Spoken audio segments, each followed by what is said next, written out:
What's happening, everybody? Welcome into another edition of the Mac and Reed Show right here on Second City Gridiron. For all your Bears news, subscribe to the YouTube channel. Follow us on Twitter, of course, at Second City Gridiron. And the audio-only versions are on Spotify, iTunes, wherever you get your media. Do the same. Hit the like button. Tell a few friends. Look up the great articles from our cohorts on Windy City Gridiron at WC Gridiron on social media. I'm Evan Mack at The Real Evan Mack, and joined as always by my co-host with the most. He was in full Lex Luthor cosplay for the Superman premiere, I'm told. Smoked about 40 cigars already this summer. I'm jealous every time, honestly. You buy watches, he buys collections. The original Aura Farmer. He is at Ross Reed on social media. My man, it's Ross Reed, folks. I love that. I love that. Threw a little Clipse in there. I love it. Yes. Shout out to Lex Luthor. I will not be cutting my hair anytime soon, though, so we won't go that far. But I appreciate some of his takes. You appreciate the what? I appreciate some of his takes. Listen, some of these villains, they're not that far off. Man, between Killmonger and Thanos, I mean, yeah, I'm agreeing with you 100%. These villains, they got something to it. Yes. We'll talk about Superman too. I got to see that on Sunday. It was very good. I was about to say, we got a lot to get to. We've been off for some time on this show. We are talking Bears throughout the show, of course, as the main point of our fair program, Mac and Reed, here on Second City Gridiron. And to end the show, we'll talk about that new Clipse album and the summer blockbusters coming out. Ooh, a lot of heat in July and August, along with the heat in Chicagoland. But, of course, to begin, let's dive into it. Camp almost underway. We're a couple weeks away here, to be precise. Been off for some time. So have the Bears since the draft. So we've gotten to see how some vets spend their off season, and it's a lot of giving back, which is cool to see. I saw, videos of Colston Loveland doing some charity work, and Darnell Wright, which is awesome. Caleb Williams, of course, going to France, going wherever he wants to go, living his best life. And people should stop hating on that. Just let him be. Let the man live, the young man. But Ryan Poles got his extension, was one of the bigger headlines we got out of this July news cycle for the Bears. So keeping him and Ben Johnson tied before we get into the roster battles and everything going into training camp. I guess the question is, did the timing seem right? And did it make sense to extend him to 2029 to keep him and Ben Johnson essentially tied at the hip? To me, it makes sense. Obviously, there have been and are a bunch of haters on Ryan Poles, but this is probably arguably the best team that he has put together on paper based on this offseason he's had, and then just so many offensive weapons. And then, of course, hitting a home run with Ben Johnson this offseason and signing him to be the Bears head coach. So, Ross, what'd you think of the extension? Yeah, I mean, number one, to me, it was expected. I thought when you signed or when you hired a guy like Ben Johnson, you give him a 5-year deal. You've got a quarterback that you drafted first overall last year. He's going into his second season. He's going to have a 5th-year option most likely picked up unless there's something catastrophic that happens that doesn't come to that point. So I think you had to put the general manager on the same timeline as those two guys. So I wasn't really upset about it. Listen, for the people out there complaining about Poles getting a new deal, having some trepidation about it, I completely understand. The record is the record. This guy's only won 15 football games in the years that he's been in Chicago right now. They have not had a winning season yet. He's on his second head coach. I get it if you were to say, what's the rush in getting there? But, to me, I always push back and say, you got a 5-year extension, right? 5 years. General managers that get extended, they can still get fired. Like to me, this is a 3-year window with all 3 of these guys. And most importantly, Ben Johnson and Ryan Poles. If they do not get this thing pointed in the right direction consistently, 3 years from now, I think they're both out anyway. And hopefully, obviously, we hope it doesn't get to that point. And I feel pretty good that it's not going to get to that point. I think the floor for this team is around 500. There's no 500 right now in football until they add that 18th game. And then obviously the ceiling is consistent playoff berths, potential Super Bowl contender, stuff like that. And so to me, you got to get this team above 500 consistently 3 years from now. You really want to get them above 10, 11 wins consistently 3 years from now. But I just don't see I don't see the rush to complain so much about it. You need to put these guys on the same timeline. And again, just because he got a brand new deal does not mean he's going to be here the full 5 years if this thing gets really, really bad, really ugly. Yeah, especially if the fans have anything to do with it, I feel like too, right? When there've been as many proponents as there have been for Ryan Poles, there's so many haters that we've encountered in our shows in the past couple of years. So I think as Visor Joe pointed out, aligning the GM and head coach is a good thing.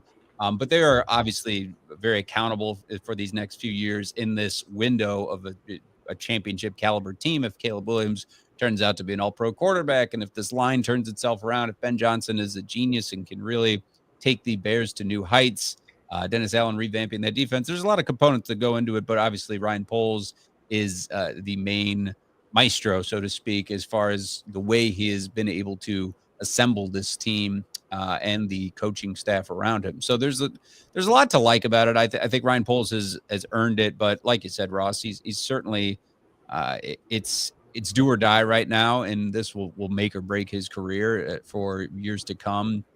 But that leads us right into just July and a couple weeks away from training camp, this being one of the bigger off seasons. And of course, last season was the season of hard knocks and all the hype that came with that, and seeing Eberflus's, multi-million-dollar mansion, and seeing Caleb Williams' lifestyle, and seeing DJ Moore, and seeing all these guys and the potential they had with that number 1 overall pick, and just the hype behind the Bears going into that season of last year, which turned out very poorly, as we know. But we saw some great moments from Caleb Williams. We saw, some very heartbreaking games in true Bears fashion.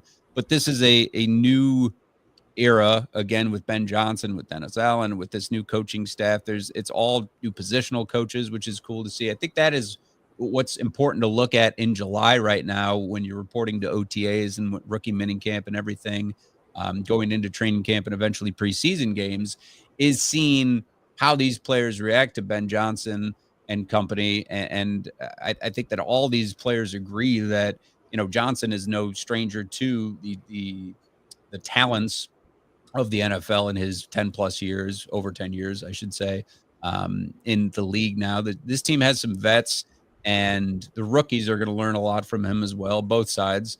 And, Ben Johnson strikes me as a guy who's very disciplined, and he's getting hard-nosed. He's taking a note from Dan Campbell as far as the way he's trying to motivate guys, which I like, and trying to light a fire under their butts and get it going to sort of, the old cliches, practice like you play, or play like you practice, rather. So that it all starts in this early stage, and we're going to keep a close eye on the likes of Colston Loveland and Luther Burden and Caleb Williams in year 2, and what to look for as they get their reps here. So with the training camp, do you have a headline you're looking at right now? I think Caleb Williams, we could start there, and his jump into year 2. We saw a pretty successful year all told. I know that obviously you and I saw, and Bears fans and beyond saw, struggles from Caleb Williams as far as interceptions or holding onto the football. Turnovers was a big thing, extending plays for too long, things like that. Mechanics, working on his release time, hold on to the ball too long was a big negative, I think, for him. But now working behind that offensive line and with these weapons, it's got to get you excited. 100%. And I think this circles back to the Ryan Poles conversation. I think Ryan Poles learned from his mistakes early on as general manager of the Bears, and he really went out there and he dressed this offensive line. And I think went from one of the weakest, groups on the roster to now one of the strengths, right? He goes out there, he gets Joe Tooney and Drew Dalman and Jonah Jackson, and he goes out there and he drafts Ozzie Trapilo and Luke Newman, and all of a sudden you've got some depth on that team, and you've got some really big, mean, nasty guys up front, and some guys are going to be able to hold players around them accountable. You look at Joe Tooney. This guy's got 4 Super Bowl rings. He's played with Patrick Mahomes and Tom Brady. So he steps into that locker room and into that huddle on day 1 of training camp, And it's his, to me, it's his locker room and it's his huddle. Obviously, Caleb Williams would be the quarterback and the vocal voice out there. But Joe Thuney is probably the most important player on offense, maybe on this entire football team, because of what he brings to the table and his experiences. And quite frankly, he's just he's from a different field and different mindset from what other guys in this roster are used to, especially a lot of the young guys. And so, even a guy like Joe Thuney, like Drew Dalman, who has been a very good center in this league for a long time now. And I love that's what they brought to the table. They brought in some experience and they brought in some really tough SOBs to this roster to be able to hold people accountable. I think that's Ben Johnson's mindset. We've seen him from afar, whether it was in Detroit, whether it was in Miami, and then we've heard the stories about him. But I think what we don't see on the surface of the level with him is he is a really tough borderline maniac who expects, almost perfection and expects you to play with some fire and some passion and hold each other accountable and clean up the mistakes. And I think that was the biggest takeaway coming out of training camp last year from the Bears. And we heard about it in hindsight when Eberflus and Shane Waldron were fired, but nobody was holding anybody accountable. And mistakes were happening, and the players knew in the moment, this doesn't look right, this doesn't feel right. But, people were kind of afraid to say things, and nobody stepped up. And, it became a mess throughout the season that led into, historic fashion. The Bears don't ever fire, a head coach, let alone they let go of Eberflus, they let go of Waldron, and let the whole Thomas Brown fiasco situation. So I think that gets cleaned up a lot more this year. You got guys like Donnie, you got you got like guys like Joe Thuney that comes in there. And then the other side of it, to me, I think this wide receiver core is sneaky fun and exciting. And I think that is the group that I'm going to pay attention to most is how does he get the touches for all these guys? How are they going to be lined up? What are the fun wrinkles are going to be in this offense? We know about DJ Moore and Roman Dunze already, but you can't forget about Devin Duvernay, who's going to bring a lot to the table on special teams, but he's still going to get some snaps on offense. And even guys like Miles Boykin and Almeida Zacchaeus that they signed from Washington last year. You got Luther Burden, who's a second-round pick, who's probably should have been a first-round pick. Yeah, he's a steal, absolutely. And it's like, man, how is he going to use all these guys? Is he going to kind of spread them out? How are these guys going to rotate in? Who's going to be lined up in the backfield? And that's what I really love about Ben Johnson, and I can't wait for him to see is he's got some fun toys to play with, specifically at the wide receiver position, but they might not always, line up at wide receiver. And I'm really curious to see how he works with them and how Caleb Williams get these guys football. Yeah, I echo everything you said, especially this offensive line turnaround and Joe Thuney bringing that real vet experience and, the way that he was able to come to the Bears after such a storied career with the Chiefs. It's a completely different winning mindset, and you need that. And Ben Johnson also coming from there with great success with Detroit over the past few years. It'll help for those both the vets and the younger guys who are not used to that. And man, I do have my eyes certainly on Roman Dunze and Luther Burden and just the potential that those guys have. And again, talking about your success hinging on what Ryan Poles has put together here, it certainly hinges on those guys and how they build that. We know what DJ Moore can do regardless of any quarterback around him, but he's going to be guarded by the best corners in the league. And you got to get creative to create opportunities for those other guys. And then Colston Loveland and Cole Kmet. So it should be real interesting to see throughout these weeks coming into training camp how Caleb does in 7-on-7 using these guys. And then 11-on-11s is going to be real fun too. And then, on the flip side with Dennis Allen, there's been quite a bit of changeover in the secondary and the linebacking core, pretty set there. But the edge, who's going to step up, with Montez Sweat got that big X on his back now. And just, it looks like very questionable contract, in my opinion, with the way he is played this last season and dealing with injuries and all. It's put up or shut up time because it looks like the weakest, spoiler alert for what we'll talk about shortly too, perhaps the weakest position on this Bears roster going into camp. And then the other question too, I feel like it's been on a lot of people's minds. It's been on my mind. The overwhelming opinion is that this running back room is pretty flawed with DeAndre Swift at the helm here and Kyle Mononga and Roshan Johnson backing him up. I don't hate it as much as some people because I remember the positive games that DeAndre Swift had when he was healthy. He was quite a weapon. Again, just in passing as well as running. And when you have this huge turnaround on the offensive line, I think that should it certainly set the tone for this offense and help balance the run versus the pass game. But to you, Ross, is the running back room as bad as it is going into training camp as people think? You know what? I do have some concerns about it. I would say this. I think as much as everybody talks about DeAndre Swift, I think the key to the running back room is Roschon Johnson. I think I would feel much better about the running back situation if he can consistently be the guy that churns out those tough yards and kind of keeps his legs moving and keeps the ball moving forward for 3.5, 4 yards a carry. And if I feel good about that, then all of a sudden I feel much better about that running back room because DeAndre Swift is I think he's an above average running back. He certainly provides a lot of almost home run capability, not quite, maybe like solid double capability, right? He can kind of break some runs every now and then, 20 yards, 30 yards there and there. He certainly provides, a decent amount in the passing game as well. He's got his limitations, but I think that's where you need a guy like Roschon Johnson to really come in there and be more of that grinded out guy, especially as the weather turns. And remember, we still are in a cold weather city and in an open door stadium and have to go to Green Bay and things like that. Things get a little bit different in November, December, January as it does in September, October. I know Kyle Monangai is the flavor of the month right now. I don't want to put a lot of pressure on a 7th round rookie. Not saying that he can't go out there and make an impact, but you want to ease him in there. It's going to be a lot. This offense is going to be very tough, very intricate. You got to learn how to pick up schemes. You got to learn how to pick up blitzes. There's just a lot going on for a young man that's a 7th round pick to expect him to produce right away. So I do think Roschon Johnson is the key. I think DeAndre Swift would be fine in this offense, but if Roschon Johnson can elevate his game, I feel much better about the room. And listen, don't put it past Ryan Poles and the Bears to keep an eye on guys that potentially might get cut or guys that might be available for trade, and they might add to this running back room. You're not necessarily married to your Travis Homers of the world and your Ian Wheelers. Also, we can't always account for injury situations and stuff like that. Even going back to the earlier point, I think it's also a perfect opportunity to put, OZ, Omedi Zacchaeus, and Luther Burden. Those guys are going to line up in the backfield too. I promise you that.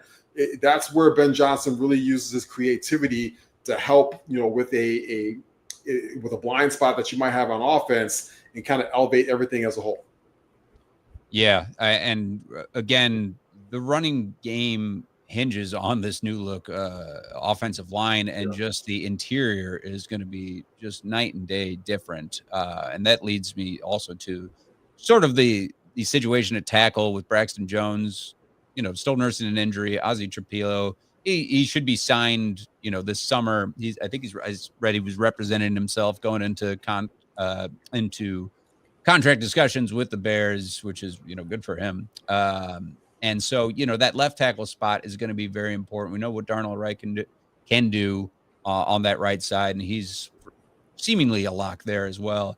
And you talked about what the learning curve will be like for this offense. It's so funny and cool to see these offensive linemen going out and catching passes, because you never know what the Ben Johnson is going to come up with, and to see Darnell Wright running a fade at you in addition to these guys, you never know. Look out. The Bears could be looking just like the Lions offense. But, is Braxton Jones missing some OTA time to get healthy or anything, or Luther Burden, for example, any of these sort of like training camp injuries cause any concern for you, Ross? I'm not concerned about Burden. I'm not concerned about, even Colson Loveland, who said today that the shoulder's 100%, and I imagine that they're going to ease him into contact. He'll probably be in shells for the first couple of weeks, and then put pads on him and gradually ease him in. Right. The Braxton Jones thing does concern me a little bit, just because the injury that he came off of is not ideal, obviously, for a guy of his size. And then in the offseason, if you remember, Ben Johnson said we want him to gain more weight and be more sturdy out there. And so it really concerns me a little bit when you want a guy to put on more weight, but he's also recovering from an injury, and then he has to get himself in condition shape to be out to go out there and be a starting left tackle. So that worries me a little bit for a guy that already is at best maybe the 15th to 20th best left tackle in the NFL. He's not terrible, but obviously he's not great. And so I do think he's going to get first crack at this as they ease a rookie in with Ozzie. But it would not be shock me if at some point, either late in camp or early in the season, or even by midseason latest, Ozzie, Trapilo is your starting left tackle. I think it would be better if you can ease that young man in as a rookie and have him be your swing tackle, especially that we know that both Braxton Jones and Darnell Wright have had a history of injuries. But you got to put your best 5 guys out there. And I think most important to me, you do want some continuity with this group sooner than later. So I'm rooting for Braxton because I do think that he can benefit, and his game will be elevated by having Dahlman, Tooney, Jackson right next to him. That's only going to elevate him because those are 4 quality starters going to the right of him. But at the same time, if he can't get healthy, or if he can't kind of show out, that he's if he shows that he's the glaring weak point of this offensive line, then you have to look in other directions, because you cannot have a season like you had last year where Caleb Williams just got his ass kicked the entire season. And even to put on that point, we saw Caleb recently, and I saw a picture of him in shorts. He looks a lot sturdier himself. He looks like he put on some weight, especially in his lower body. And I'm sure he went out in this offseason and said, I can't take another beating like I did last year. I'm not going to last in this league 10 to 15 years if that ever happens again. Hit that weight room like Jalen Hurts, my friend. you will go places. Jalen Hurts is one of the stronger quarterbacks in the league. Yes. Squat machine. Him and Saquon could go toe-to-toe together, I feel like. Saquads. Very impressive. And Ozzie Trapilo, again, that just really speaks to the importance of Ozzie Trapilo and drafting him. And we know the size he has, and based on what scouts and commentators and journalists have talked about, seen in OTAs and rookie minicamp, he looks good with footwork and his own sturdiness and his ability to move is going to be important if Braxton Jones isn't cutting it, or God forbid it's getting injured. We got to slide Trapilo in right away. Yeah, and listen, Ozzie's in a tough spot right now. He's one of these second-round picks who, there's an issue right now in the NFL that is kind of starting to get talked about, but not really talked about enough, in my opinion. But you got 2 guys at the top of the second round who signed guaranteed contracts, and then the rest of the second-round picks are like, hey, bro, okay, cool. Now we want the same thing, and we're not going to settle for anything less. And that, all of a sudden, the NFL has a real issue on their hands here. In my opinion, I side with the players. I side with the players 90% of the time.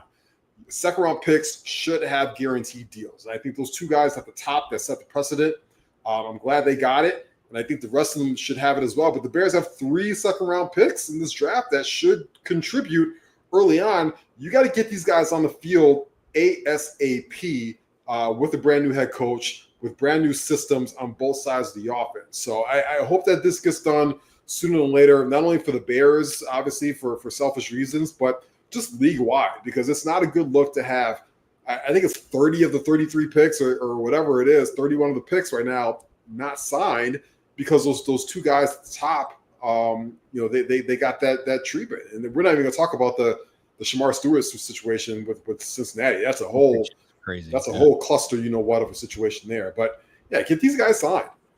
Yeah. I agree with you siding with the players, and that's kind of with Trapilo and his negotiations right now. It's exactly in the same situation like you talked about with these other second rounders. When the Bears have three guys drafted in the second round, that Cincinnati situation is quite crazy. We didn't talk about the defense a lot, and it's going to be good for them to practice against this Ben Johnson squad to sort of cut their teeth and prepare for.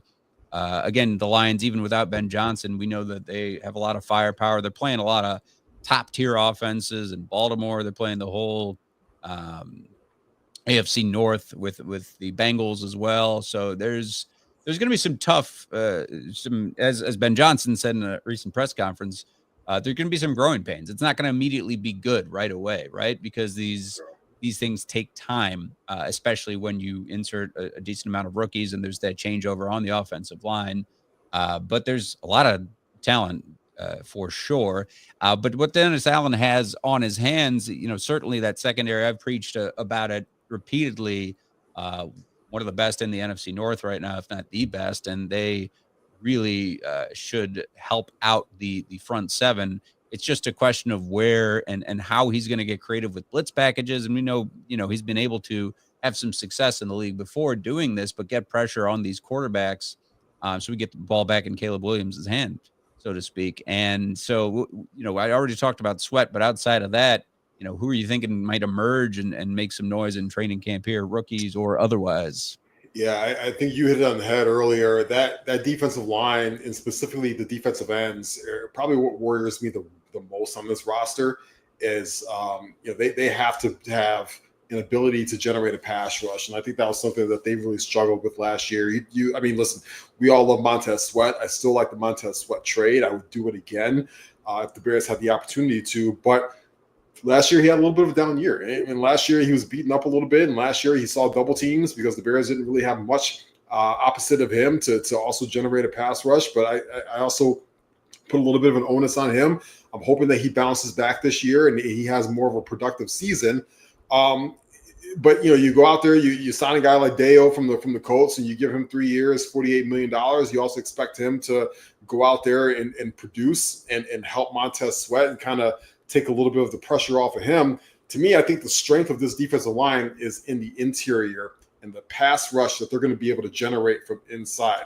Gervon Dexter Sr. was a bright spot to me on the defensive line last year. You go out there, you traded for Grady Jarrett to pair next to him, another interior pass rusher, but who can also play on the outside too. Because remember, Dennis Allen likes these bigger defensive ends, so you can either rotate him outside.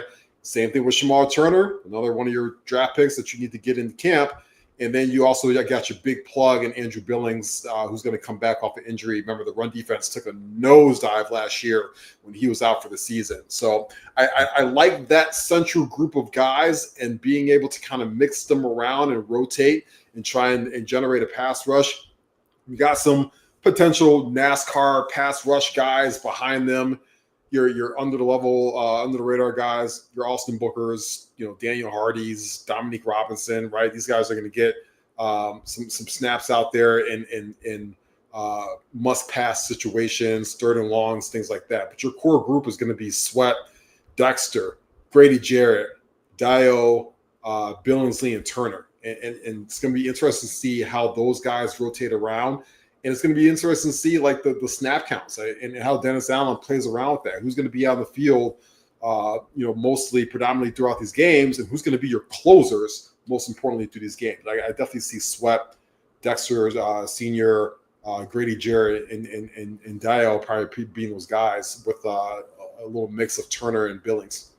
Yeah, if Sweat stays healthy, then there's no excuse for a down year, right? So that'll be very, very telling for the Bears and what to do with him. And didn't even mention Zach Pickens because he might be on the chopping block, thinking just a couple years into the league, making this roster at this point when you thought he might be a good rotational interior defensive lineman with Gervon Dexter. But Dexter, we know what an athlete is, and Billings and Jarrett, and how you figure out that rotation, like you said, Ross, will help hopefully create some opportunities for Deo and Montez Sweat rushing the quarterback. Hippolyte looks like he slides right into that new weak side line, or excuse me, strong side linebacker spot. And with the departure of Jack Sanborn, and I already talked about Brisker and Johnson and Byard and Tyreek Stevenson and Kyler Gordon, in some rotation in the backfield. And it looks like it could be quite a bounce back because they yielded a lot of points last year. I don't have it in front of me where they were, but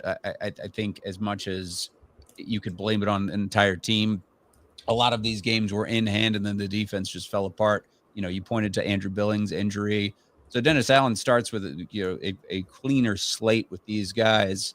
And again, going back to Ben Johnson and practicing against him can only sharpen these guys' skills. So I'm pumped to see, 2 weeks away at this point, Family Fest right around the corner and all that. And so they're going to get right into it. The vets are gearing up, and I'm very excited to see what Caleb Williams brings to the table as the leader of this team too, and with a all pro a couple guys in front of him now too, and then hopefully building some serious camaraderie and getting into the playbook of Ben Johnson to see some of the gadget plays he has and breaking into that, and then seeing these positional battles to see if they're more solidified, and hopefully we're wrong, and hopefully we see some a good lead back in DeAndre Swift, and hopefully we see Montez Sweat returning to form. But yeah, this is where you go from 90 guys to 53 real quick in the next month and change, and that's your more or less your squad, besides the practice squad players you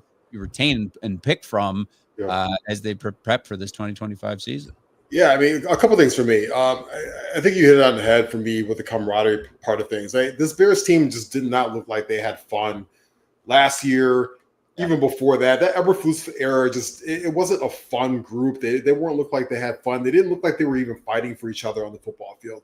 I think that changed. I think that does a complete 180 under Ben Johnson. And again, he got to spend a lot of time with Dan Campbell in both Detroit and Miami. And I think that's the biggest thing that Dan Campbell brought to the table, especially in Detroit, is he brought to the table a camaraderie. We're going to go out there, we're going to have some fun, we're going to kick some butt on the football field, we're going to fight for the person that's next to us, and just brought a real fire to that team in Detroit when they were down in the dumps for however long. And it was a huge culture change in that organization that still lasts to this day. They're the favorite, not only in the NFC North, but one of the favorites in the NFC to go to the Super Bowl, because of the culture that Dan Campbell built. And I think Ben Johnson is going to bring a lot of that to Chicago, hopefully, in this Bears situation. I think Caleb Williams is the right guy to also do that. I think he's a guy who genuinely goes out there, he loves his teammates, he supports his teammates out in public, in private. I think he's a good teammate. And then also, just touching on the Caleb Williams part, do not underestimate what a guy like Case Keenum brings to the table in that locker room. I think that is a veteran quarterback that has been around the league for a very long time. I think that was something that was missing last year in the locker room for Caleb Williams. I love Tyson Bagent, all due respect to him, but he's not what Case Keenum brings every single day in the quarterback room. Just like, I don't want to play. I'm not going to play, but I've been around long enough and I know offenses and I know this game long enough to know, let me help you prep for this, show you this, that. I'm going to show you how to be a professional quarterback in the NFL. And I think that's very, very important that the Bears brought that in this year for Caleb Williams. Our buddy Bill Zimmerman just had Zach Pearson on his podcast from the Bear Report on Second City Gridiron, and they discussed this, sort of effective Case Keenum and also the fight for that sort of backup role. But the importance of Keenum and Bagent, if he goes in, earning that second spot would be great for him, obviously. But Case Keenum brings that veteran perspective. You feel like he's just going to slide right into coaching around the league after this career, after he hangs him up. It's you talk about the Al Harrises and the Eric Bieniemys and Randall Ells and everybody in there too, and those guys are going to be fun to watch too. Hopefully, hype up their positional those positions that they are in charge of. Yeah, 100%. There's some guys. There's some guys in that locker room. There's some guys in that coaching staff, and there's like if you're a guy like Tyreek Stevenson, who he was now infamous around the NFL for the Hail Mary situation, I think Tyreek Stevenson is a good football player, and I think he will bounce back this year. But it's like, you don't make those mistakes when Al Harris is your position coach now, because Al Harris looks like he might actually like cut you or strangle you. And I think those things make a difference when you're building out, a football team that has not competed for anything in a long time. You have to change the culture in that locker room, and it starts with this training camp. And I'll say this, as much as George McCaskey does not like cursing on Hard Knocks and in his locker rooms and stuff like that, if you take your kids to a Bears practice and you're near the running back group, just earmuff your kids when Eric Bieniemy is talking, because he's going to drop a couple F-bombs. He's going to let you know, either good or bad, in a very emphatic and excessive way. Ben Johnson might as well. Explicit way. And Ben Johnson might as well. Yes. and they probably deserve it, I would say, as well on that. Yes. And just coming back to Caleb Williams too, you just everybody's gotta let him live his life. I'm paraphrasing your recent tweet, Ross, but it spoke to me. And there's just a lot of just hatred towards Caleb Williams and the way he is living his life, and hating on him, painting the nails, and just making himself different than the rest of these, iced out quarterbacks, or just, in commercials and doing whatever they're doing and living their lives in the off season. If you're Pat Mahomes on a yacht or whatever, it's just silly. And, you could take that negativity somewhere else. Let the young man live. Listen, man, if it makes him happy, then it makes me happy. Who am I to tell you how you should live your life or what you should do? That is complete nonsense to me. If everybody were the same, it would be a much boring world. For heaven's sakes, you people hacked Elmo on Sunday. You hacked Elmo? Like, do you not have a heart in this world? Like, what are we doing? We don't hack Elmo. Like that's what we've come to. So yes, I completely agree. We have got to turn a page here as a society and start being more kind and recognizing that people are individuals and they should be treated as such, and they should be allowed to express themselves as such. Boy, we forget about that human aspect. We just think, they're like the paid actors or something, with the way they are treated in social media. It's a tough time for these, 20-something-year-olds coming up, different now than even just 10 years ago, with the presence of that too, and trolls and all that. But and speaking of human beings and individuals, we got some sad news while we're recording right now. Harry Teinowitz from ESPN of 1000 fame, Mac, Yurko, and Harry, unfortunately has passed away at 64 years old. So thoughts and prayers to his family, to everybody that worked with him professionally. I got to intern with that show when it was Carmen, Yurko, and Harry, and I can tell you he was nothing but a professional and the nicest man to me.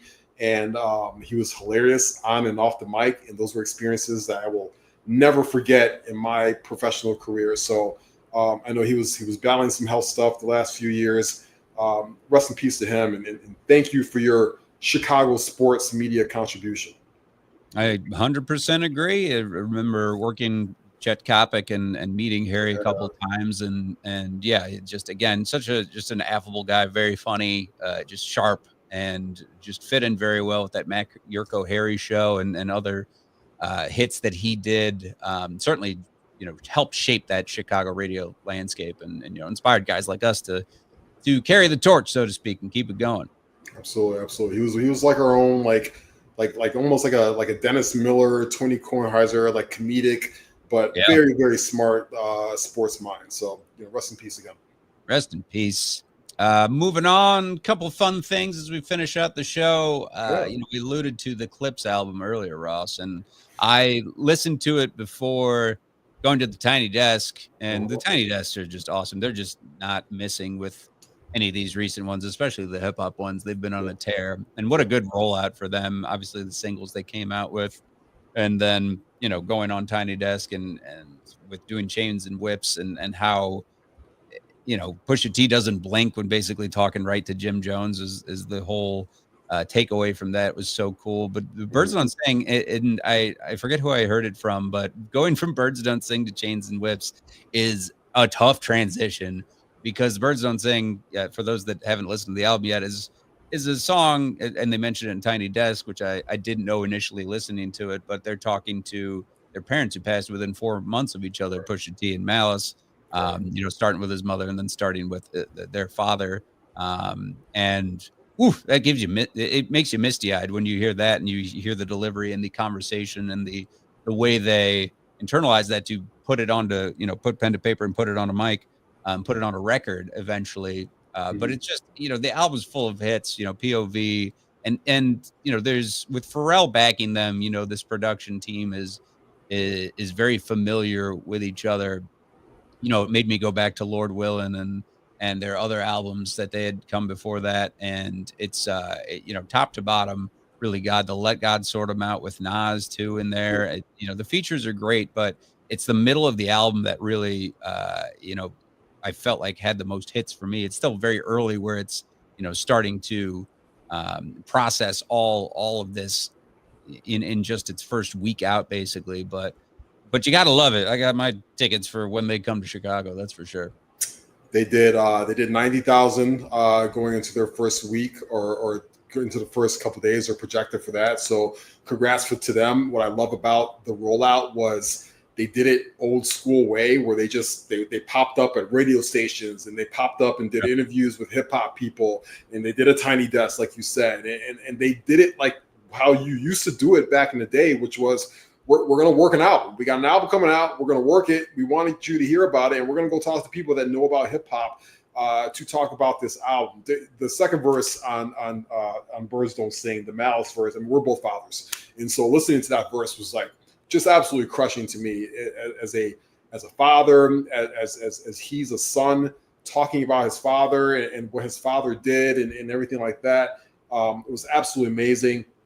Pharrell, I mean, we all thought he was left for dead after a couple misses and you know, he didn't have Chad anymore, one half of the Neptunes, and we're like, you know, does he not have his fastball anymore? And then he comes out and he throws a perfect game, in my opinion, on this album. So Be It is one of my favorite hip hop songs within the last couple of years right now. I say I have played this album 5 times, but every time So Be It comes on, as you know, I'm a horror movie head. And it reminds me of like the perfect horror movie. It is dark, it is spooky, it is scary, and Push's delivery and his voice on that song. I'm just like, is he here? Like you almost feel like he's behind you in the dark, especially that third verse where he goes after Travis Scott. So congrats to them. Congrats to them. An amazing album. I went to Hampton University. I was a sophomore. I was either a freshman or sophomore when Grinding came out. So I was literally in the hub when the Clipse, who is from the 757 area, if they're from Virginia Beach, came to fame, and Lord Willing is one of the best hip hop albums of all time. So the fact that these guys are still doing this, these guys are 50 years old. That's the other thing. Yeah. Is they're 50 years old. They drop a borderline masterpiece. And the best thing about it, especially in this day of hip hop, they enunciate every single word on the album. I can hear every single word clearly on the album. Yeah, exactly. And I'm like, yes, bring back enunciation in hip hop where I can listen to every single word. You talked about Pusher as he's doing that verse and he doesn't blink. Not only doesn't blink, you can listen to every single word clearly and it rings even more true. So congrats to them. They did it. My only critique, it's 40 minutes. I could have used another 20 minutes of music. Right. I agree. I think that Pusha T, we knew about, obviously, these last several years being as active as he had a last couple great solo projects, coming off It's Almost Dry.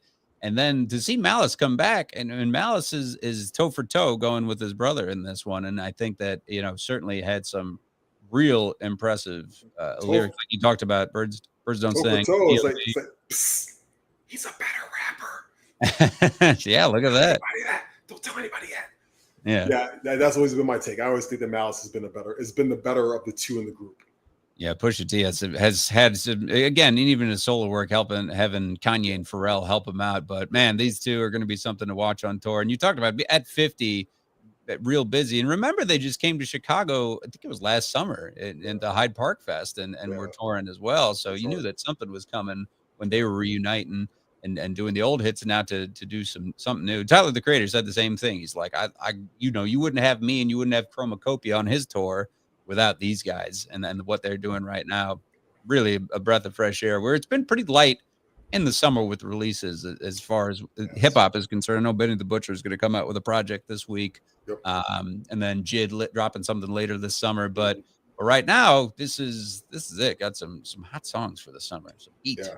In the middle of July. Yeah. I'm not mad at it. It will hold me over through the rest of this summer season. I've listened, like I said, I listened to the album 5 times already. It might be up to 12, 15 times before the end of this weekend coming up.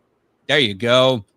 And you saw Superman. Fantastic. Superman. Not out yet, but you obviously haven't seen Fantastic Four. But which do you think is going to be better, this Fantastic Four or this Superman in this summer of superheroes? Well, I'm biased. I've always been a DC head more than a Marvel head, so it's been tough for me the last 15 to 20 years as Marvel has really taken the belt from DC. We've had some hits on DC. Obviously, we got the Nolan verse, and I did love Matt Reeves' Batman. I thought that was great. Zack Snyder just completely ran things into the ground now. So I was happy to see them, number one, hire James Gunn from Marvel, from Guardians of the Galaxy fame, and him kind of take the reins for this. I was skeptical. I came into this, I looked at the trailer, and I was like, this looks a little weird. This looks a little, kind of corny and Corn and Sweat as a, he was in a Twisters movie last year or 2 years ago, whenever that came out, as a side guy to Glenn Powell. And I was like, this guy's going to be Superman? And Nicholas Hoult is going to be Lex Luthor. They crushed it. They crushed it. It's one of the most fun comic book movies that you're going to see in a long time. They brought back the true identity of Superman, the color, the vibrantness, the kind of tone that you need for a Superman character. I thought Rachel Brosnahan, who played Lois Lane, was absolutely phenomenal, and they did it. It was a great. It's a tight 2-hour movie. That's another thing. Somehow along the way, superhero movies turned into like you were watching Goodfellas. Like it was like 3 hours, 2.5 hours. Right. I was like, what are we doing here?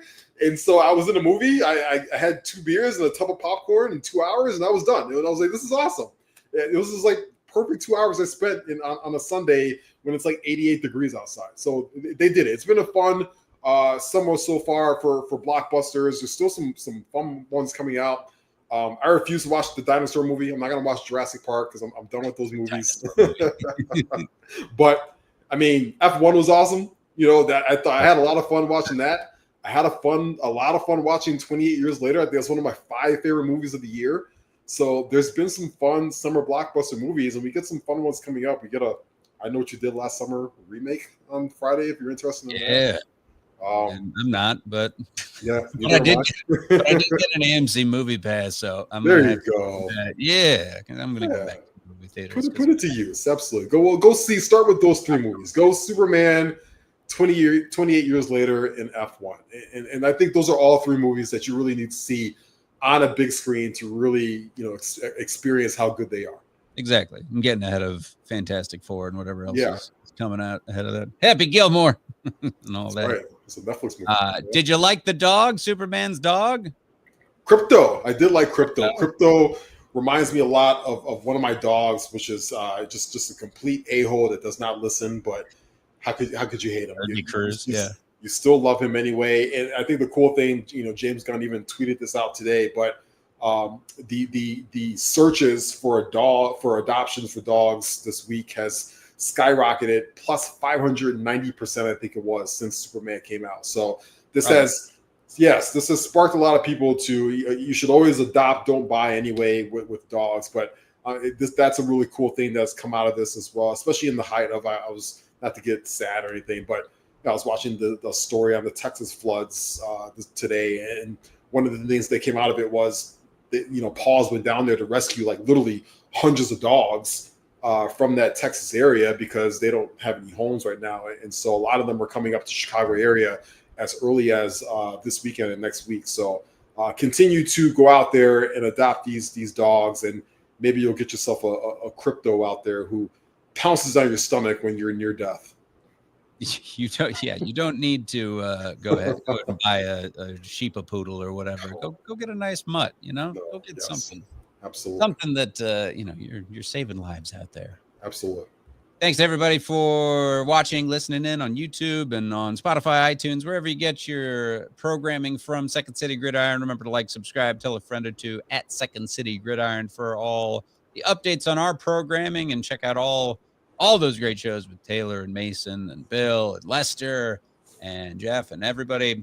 And I'm at the Real Evan Mack, and Ross is at Ross Reed. We'll be back very soon as training camp is approaching. But for now, stay deuces. So long, everybody.